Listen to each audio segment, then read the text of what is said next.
to another late night edition of Sports Talk from A to Z.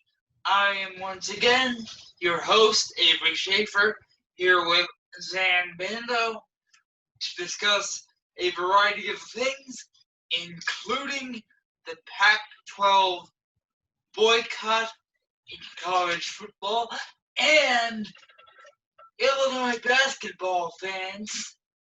You just got some great news. Kofi Coburn will be returning along with Ayo Dosunmu. So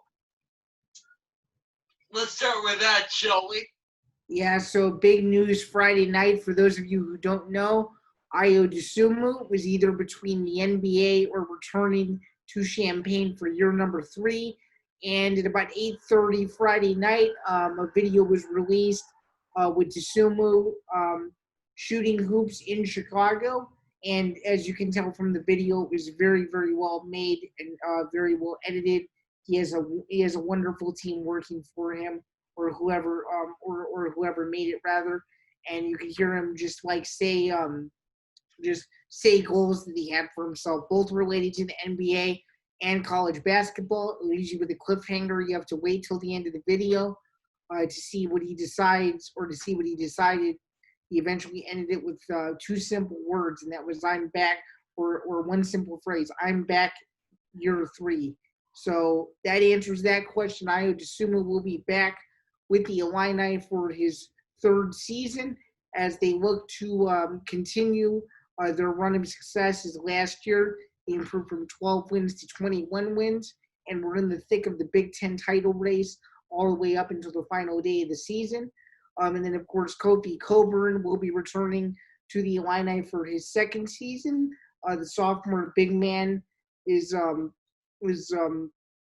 looking at being like nearly 7 foot and an absolute freak of nature. For those of you guys who don't know, he only started playing basketball when he was just in high school, and now he's slowly becoming a bona fide superstar. So you're looking at a pretty loaded Illini team with Ayo Dosunmu returning, Kofi Coburn, obviously Georgie Bashanis-Villy, Trent Frazier, DeMonte Williams, and a whole host of a very electrifying freshman class, which, if a basketball season does occur, should make for a very exciting campaign and a potential first place finish in the Big Ten.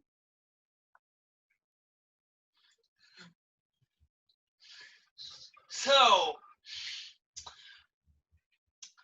it was only a couple years ago that Illinois didn't have any interior presence to speak of. I think that problem has been very much solved. I agree. I mean, it paved the way. You had the Aaron Jordan teams of a couple years ago, and it led the way for a team like this. And it's cool because Trent Frazier is the only senior to have gone through Brad Underwood's entire system, which is pretty remarkable. But you have to understand Underwood has done a fantastic job rebuilding this program that had absolutely no identity just 4 years ago, to now being one of the scariest teams, not just in the Big Ten, but all of college basketball. You may have been reading the rankings. They are ranked number 7 in the country, and they are ahead of some major powerhouses, which is pretty phenomenal just considering where this team was a year ago. There was a lot of hype behind this team a year ago. They came in unranked, and they had some speed bumps, but then all of a sudden they went on this miraculous run, winning 7 of 8 games in a row, and then obviously they put themselves in a great position to secure a bye for the first round of the Big Ten tournament. We all know what happened there. They were supposed to play Friday, but obviously with the pandemic, the Big Ten tournament, along with the entire sports world, was put on pause. So Illinois is out for revenge. They're out to finish the job that they started a year ago. And if there is a season, there's going to be a lot of buzz behind this team. And more so for the Illinois football program, who is only looking on the up and up as they bring a lot of experienced guys back for them too. So overall, it's going to be if sports return, it's a very important year for Illini athletics, and it's probably the most highly anticipated year for Illini athletics in arguably over a decade. So it is going to be an extremely interesting time in Champaign if college basketball is able to return with or without fans. Which raises an interesting question for me. If indeed the basketball season is fanless, where does the revenue come from? I think it comes from TV. It would have to. It would have to because the TV industry is a big business. You got to think about it. So with Illinois being as good as they are, you're going to have to suspect that if there is a college basketball season, they're gonna get some primetime ESPN games. Who knows? They might even get an ESPN night game that is college game day. Or you never know. They might bring college game day to an empty State Farm Center if that's what they have to do to promote them later in the season. I don't know, but it is going to be very interesting to see kind of where that all shakes out. So do you put an empty stadium on college game day if you're ESPN? Do you do that? I mean, I think it eventually they're going to have to make some sacrifices if this thing continues to get progressively worse and not better. I don't know. I have no idea, but I do know this. I'm excited along with thousands of other people. And I wanted to mention, for those of you who don't know, I'm a contributor for Writing Illini on fansided.com. And for those of you that weren't aware, when I was a freshman in college, not knowing who he was at all, I had the pleasure of having Ayo Dosunmu and Samba Kane, who is now transferred to a smaller university, in class my freshman year. And Ayo Dosunmu was just a delight to be around. He said... Wait. You never told me this. Yeah, this might be breaking news to you, but yeah, I had Ayo Dosunmu and I had Samba Kane in class. That was my Journalism 199 class. And then in my RST 255 class, I had the pleasure of having one of the football managers in there. I had Daniel Barker, our tight end. I had Mike Epstein in class. I had DeMonte Williams in class, and I had Trent Frazier. So I had an all-star crew. Obviously not knowing how big those guys were going to end up being, and I'm just really hoping that Mike Epstein can stay healthy because his injury last year was devastating, and he deserves to have a great senior year. So I'm really hoping that if there is college football, that Mike Epstein can stay healthy and play the entire season. But yeah, that's a side note. So what I meant to get back to was, because of my personal interactions with Dosunmu, I decided to write an article, which we can link in the description below. It's my firsthand encounters with Dosunmu throughout my time at U of I so far, and just what a delight he was to be around, and just how he's impacted a lot of people. And he's not, from an outsider looking in, for those who don't go to Illinois, contrary to popular belief, he's a super, super humble kid. He just carries himself extremely well, and his goal is to make it to the NBA. But he even said it. He said, the NBA will be there. I'm here to chase greatness. I want to be like Michael Jordan, where I stay in college for as long as I can and hopefully contribute to helping my team win a national championship. And that's what he's trying to do. So you have to give him all the credit in the world for that. I think he made the right decision. I would have been okay either way with what he decided, but I think for his future and just with the current situation right now, I think both Dosunmu and Coburn made the right decision, and now this team is going to be loaded on both sides of the ball, offensively and defensively. And another fun fact for you, every 16 years, Illinois makes the Final Four. So if the trend continues, you will be seeing them in Indianapolis April 5th at the Final Four. So we'll see. And honestly, I know I'm going off script here, but I think we have a legitimate shot.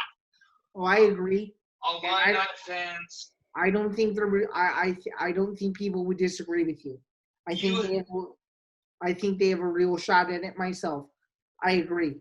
Illini fans, you should really be excited about Illini sports, especially winter ones. Mm-hmm. So, with that said, let's globalize this a little bit. Not too far of a stretch. The Pac-12 is experiencing what is being characterized by ESPN and other media outlets as a boycott. So, what have we learned about the Pac-12's ability to play games this year? Well, I think it's pretty clear the players don't want to play if the NCAA or the conference doesn't have clear guidelines in place to keep people safe. I mean, there's the end of the argument right there. I mean, I'm just a realist as well as an outsider. I don't think we should be playing football for the rest of the calendar year. I mean, yes, it's going to lose so much money around the country, but personally, I don't think you should play it. I mean, if you look all over the country, these cases keep rising in various parts of the country. It is getting really terrible, and I just don't see how it's good for anybody. I think you're going to get more cases that end up being positive. I mean, you have Doug Peterson of the Philadelphia Eagles not just testing positive once, but testing positive twice. I mean, that's not good. We're extremely close to September. You know, if this thing continues to get worse, they might have to pull the plug on football and say that they can't play. You never know. They might have to push this back until 2021. And as I said last show, there is no way to social distance and play football. You can't do it. It's a contact sport. You cannot tackle a guy from 6 feet away. It's physically impossible. So, if you're listening to this, Roger Goodell, yes, I'm talking to you. Do not play the 2020 NFL season. Otherwise, your name will be Roger Badelt, as it has always been. But that's or you just move the season. You completely move the season to the spring if you want to salvage a season. But then again, there's a whole lot of conflicts with that. That's an entirely different show for an entirely different day. We don't want to continue to keep digressing here, but the point is, with 3 weeks to go, I don't think it's safe to be playing college football or professional football in the current climate that we're in. And if they were to do it, you have to have a bubble. And I don't even think you could do it with a bubble. I think it's too difficult. And to digress even further here, I don't think. Now, I'm a big baseball fan. Right. And those of you who have watched the show religiously know how big a fan I am of baseball. But 13 positive cases for the Arizona Cardinals? Not quite. St. Louis. Oh, yes. Wrong sport. My brain was in football. Sorry, guys, there. But 13 positive cases for the St. Louis Cardinals and 17 recently recovered cases for the Miami Marlins. I mean, this is just crazy. Crazy. I agree. It's all about eyeballs and not about player health and safety. And it should be about player health and safety. Why do you think these head honchos of all these sports are completely ignoring player safety? Because they want to make money. They want to make money. That's the only reason, is it not? Is it not? Because those businesses drive revenue for the economy. Sports tremendously help the economy, which is why they want to do everything they can to go. And if they don't have the safety protocols in place, they shouldn't be going. That's my opinion. And I could go as far to say that I don't even think colleges should be open, in my personal opinion. I don't think any school in the country should reopen. I know that there's a lot of moving parts to that, but I just think with the way the world is right now, I don't think you can reopen schools safely. And I'm gonna challenge you on a bit here, on something here. Okay. You just said that schools shouldn't reopen. No, I don't think so. Yet, when I asked you whether you personally were going back to school, you said yes. The reason why I'm going back to school is because I should be given a choice whether or not to go back to school, and I shouldn't have a room that I was already registered for be taken away from me and reinstated because of a petition in order to allow me to go to school. It should have never my residence should have never closed in the first place, and it should have been a little bit more of a strategic plan. Obviously, that's a completely different topic for a completely different day, but I think just taking it away from some students and not closing down the entire school was the wrong decision. And I think it should have been either we were completely open or we were completely closed. I don't think it should have been, okay, this is closed, but the rest of the student population can go back. I don't think that was fair. But do you feel safe at this point going back? I mean, it's unclear right now. I couldn't give you a straight answer. Would I love to go back? Absolutely. Am I nervous about going back? Absolutely as well. I think I can feel both ways. Yes, you can and you should. So, in the interest of stopping the many digressions we've had today, which sometimes needs to happen. It's okay. It's a part of the show business, right? Yes. The NHL is back. Those are 4 words I have been waiting to say for 4 months. What do you think of it so far? I have been watching this playoff round robin qualifying round thing, whatever you want to call it, every single day, like a hawk. It's as one of the coaches put it, I forgot who it was. Maybe you remember. Actually, I think it was Claude Julien. Okay. The former Boston Bruins coach. Boston Bruins and current coach of the Florida Panthers? No, because the Florida Panthers would be Quinn. No, I think you're right because Quenneville is Ottawa. Yeah. Yeah. Anyway, he said that this is playoff hockey on steroids. Oh, I agree. It's just been fabulous. Oh, it's been amazing.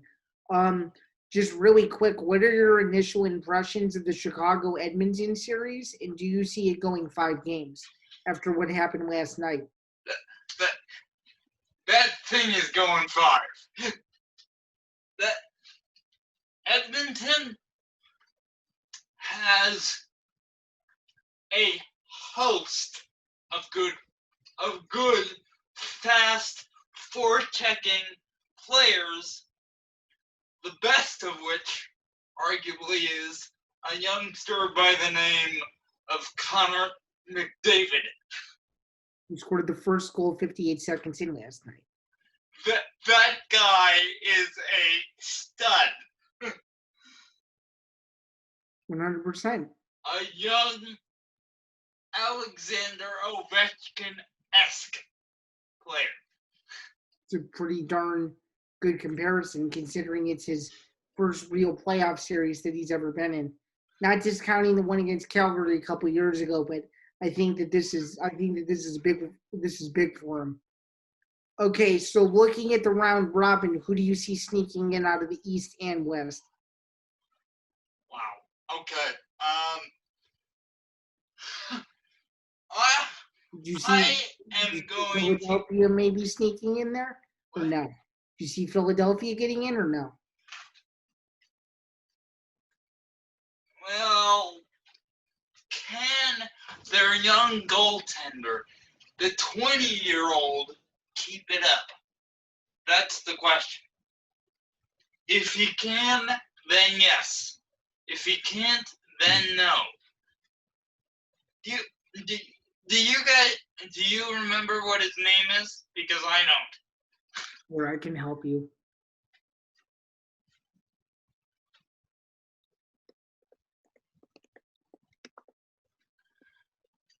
While you're looking at that, there is a goaltender absolutely playing lights out. And his name is the Winnipeg Jets young goalie, how do you pronounce that name? Well, okay, the Flyers goaltender is Kirill Ustimenko, 21 years old. 21 years old, born in January of 1999, standing at 6'3", 187 pounds. Is that what you were thinking of? Yes. He played fabulously. The first Flyers rookie in the history of the franchise, or, excuse me, the youngest Flyers rookie in the history of the franchise to notch a playoff shutout. And then the Winnipeg Jets goaltender is Connor Hellenbuck, who you probably heard of. Not Winnipeg. I knew that one, but the Blue Jackets. Sorry, I'm getting my teams confused here, guys. I'm watching a lot of sports. It's been a long layoff for me. I'm a bit rusty. Are you thinking of this kid, Matthias Kelvinikis? Kelvinikis. He has. Did you see what he did earlier today? He shut out for 94 minutes. 94 playoff minutes in that series before the Toronto Maple Leafs scored a goal. Did you see the Blues game winner with like 0.3 seconds left? That was literally, if I could borrow a term from basketball, a buzzer beater. Speaking of buzzer beaters, did you see Devin Booker's turnaround game winner to beat the Clippers today? I was going to lead right into that, and you did it for me. Thank you. You're welcome. So that was fantastic. I'm telling you, man, the media hates on the Phoenix Suns. Phoenix Suns have won a couple in a row, and they look really good. Like, really good. And I remind you of the prediction I made last show about the Orlando Magic. Yes, you did make that prediction on this very show. Yes, you did. And I was proven wrong. How is that prediction looking right now? Huh? They're exposing the Brooklyn Nets right now. And Brooklyn is my team. I love them. Back in the Jason Kidd and Darren Williams era is when I really fell in love with them, and I have loved them ever since. I'm from New York, so for me to go to the Magic is a big deal. So you're saying with pride that you are not a Knicks fan? I was 100% not a Knicks fan, and if I could throw some mud at them for a minute, James Dolan, you completely have mismanaged that team. You have thrown them into the trash and put the lid on. I don't care what anyone else says. You have completely destroyed the competitive integrity of that team. But that's a discussion for another day, I think. So, oh, sure, we could spend the whole hour talking about that. What? Oh no, I was just finishing. I was following up. I was saying we could spend a whole hour talking about that because they've had a lot of bad history lately. Oh yeah. So, if you want us to dedicate a show, Chicago fans, team, we can do that. To exposing the New York Knicks and how badly they have been managed. If you want us to do that, Chicago sports fans, get this video to 500 likes, and we will most certainly hate on the Knicks, because both of us are itching for the opportunity to do that. I'm down, for sure. Yeah. So, to bring things a little closer to home, at least for Chicago sports fans, what do you think the future of the Bulls is? Well, they need a good draft pick, and once they can do that, they can really start to rebuild.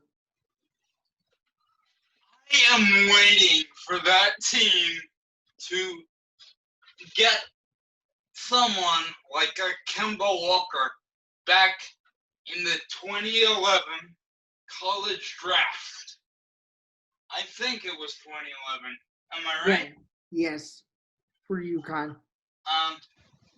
You know, they're the first team ever to have to win 4 games to win a conference tournament, and they did it. Or actually, 5 games in 5 days, and they won the conference tournament.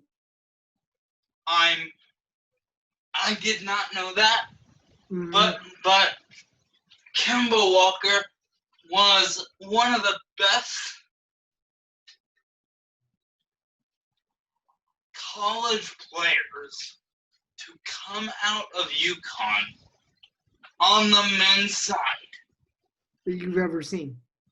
that I have ever had the privilege of seeing play. And it's exactly that, a privilege. He can ball. For sure. So, not to mention that UConn on the women's side is so good to the point of being unfair. That's true. Gina Oriema has done a great, and that word doesn't even do it justice, but it's the only word I can think of. He has done a fabulous job with that team over the years. How many games have they lost in the last 3 years? 4? Like something crazy like that? It's insane. Anyway, if you look at the WNBA's New York Liberty, 111 games in a row before finally losing. to Notre Dame, Right. it was Notre Dame. I remember watching that game on TV back in New York, and I believe it was Kia Stokes, current New York Liberty, great player, my favorite player back in the day for UConn. But I believe it was her that missed the final three-pointer at the buzzer to cause them to lose that game. But once again, I digress. So, you're close. UConn lost to Mississippi State, ending their 111 game winning streak. Yeah, I thought it was something like that. And this was April of 2017. Wow. Okay, so there you have it, folks. Gino Oriema's great run with the Lady UConn Huskies. So, to get back on track here, there is one more, and perhaps the least related sports thing that we're going to talk about today. And that is TikTok. Have you ever used it? I just watch it. I've never used it. Okay. There are over 800 million users in the US alone. And once again, Donald J. Trump is making every effort to shut the platform down. Right. Saying that he will shut it down if Microsoft doesn't purchase it from the Chinese company that owns it. Should a U.S. president have the power to shut down social media sites like this? He's attempted to do it with at least 2. Twitter, which right. I know you use a lot. I do. And TikTok. Should he be able to do this? No, I think there are more important things going on in the world right now than shutting down social media sites just because of who they're owned by. What do you think?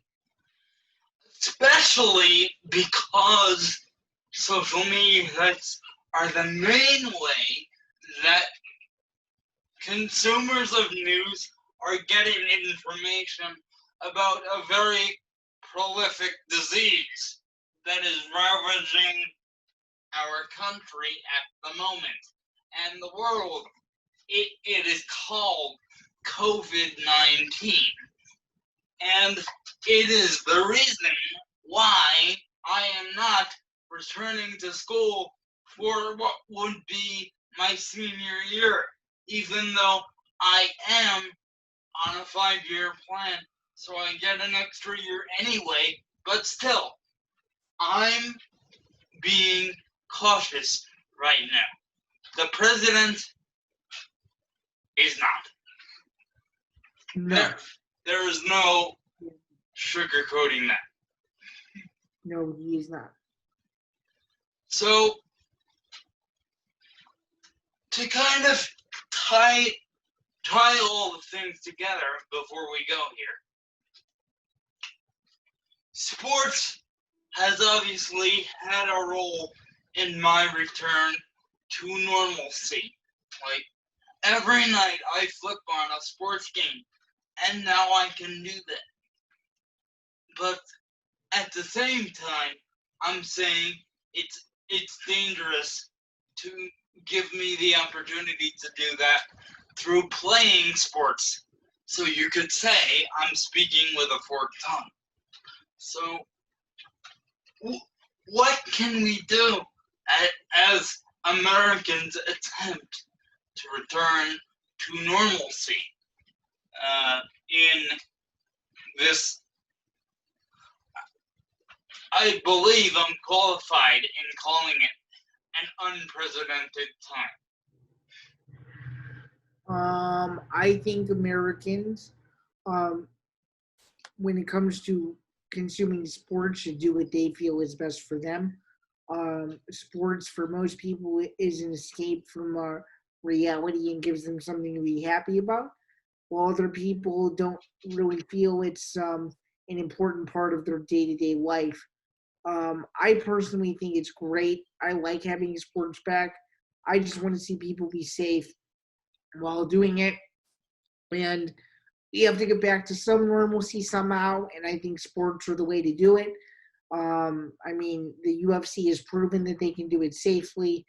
It seems like they're the only sport that has really taken the bubble to very extreme measures to ensure that nobody gets COVID. There was a report that came out that not a single fighter who competed at the Fight Island events, there were 4 of them, not one tested positive who competed, according to multiple reports that have come out afterward. So that's a real positive sign there. Obviously, the other sports, excuse me, are struggling in that regard, but it just goes to show that sports in a bubble can work, and the UFC has proven it. Helped by the fact that Dana White bought a freaking island on which to house them.